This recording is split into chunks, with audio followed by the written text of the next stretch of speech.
Hello and welcome back to our discussion on the topic fear. Like we have been saying around this time, we have been encountered with a lot of things which is taking us back from our destiny, and one of which is called the fear.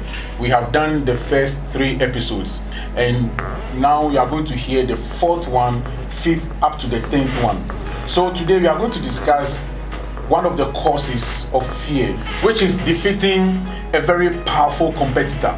Defeating a very powerful competitor. And we can see this one in the scriptures. An encounter between the prophet of God, who is Elijah, and then Jezebel, who was a very powerful personality around his time. And we can see this one in 1 Kings chapter 19. When you read the whole scripture, you will see the encounter between the prophet of God, Elijah, and then this powerful woman called Jezebel. What happened? The prophet was able to destroy and defeat the people of Jezebel. And when the news got to Jezebel, Jezebel was so angry and furious and decided to chase after Elijah. Most of the times, as small as we are, or we think we are, we go into competition with higher authority, and we are able to overcome them. Sometimes, especially with politicians. This year, 2020, Ghana is going to have elections. And one way or the other, somebody will win and somebody will lose. Should in case the opposition wins the elections, naturally the opposition leader will be a little bit scared of the one in government, because he has the powers, he has the machinery, he has the military and everything. So this one in opposition, when he wins, naturally and automatically he will become a little bit scared, because what the incumbent will be thinking, he might not have an idea. He doesn't have the equipment to do anything. So this fear will grip him to the extent that he will have to do a lot of things to be safe. Now, this is what I would like to advise anybody who goes into competition with a higher authority. Naturally, the fear will come. What you have to do is that you need to guide your speeches. Because the moment you win or you overcome the great man, there will be so much anger, or there might be so much anger in that incumbent. So you need to guide your speech. When you go on the radio, when you go on the social media, wherever you go, you need to guide the way you talk so that it will calm nerves down.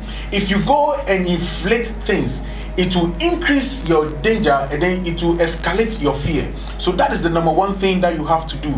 Guide your speeches. Make sure that your speeches will calm nerves down. The other thing that you have to do is to go into dialogue with the competitor who you have won. Make sure that everything that you discuss with such a person or such a powerful personality should be in the open, so that everybody will see whatever you discuss with the people, and then it will calm things down. The other thing that you need to do as somebody who has been able to defeat a higher authority is to make sure that you associate yourself with organizations that are well recognized. So for example, if you win elections in Ghana here, you need to be able to associate yourself more with the AU, that's African Union.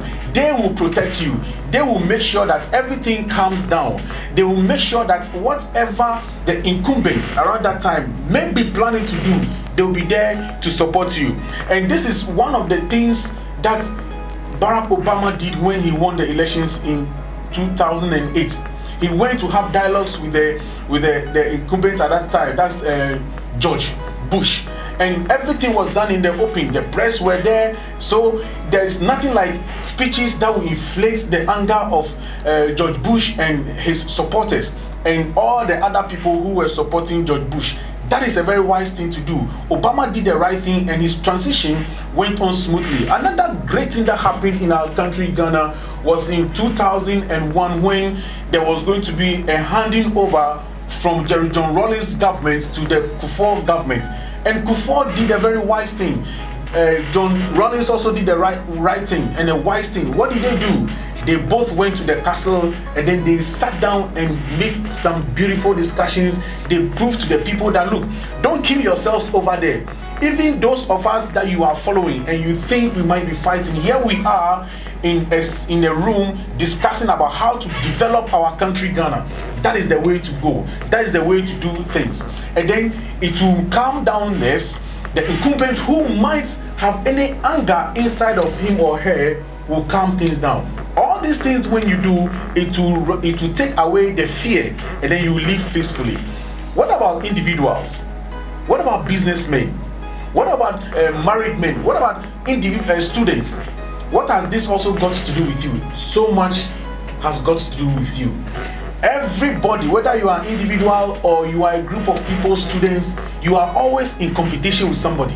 When you are doing a business, a kind of business, you are doing it with competitors. You have to use the same strategy. Make sure that, number one, you know the weakness and the strength of your competitor.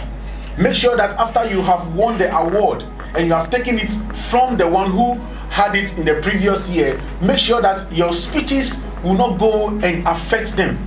Make sure also that you join trade unions. You make sure that you join the national associations that has got to do with your tax and everything, so that your competitor, who at this time has some pain inside of them, will not find anything against you.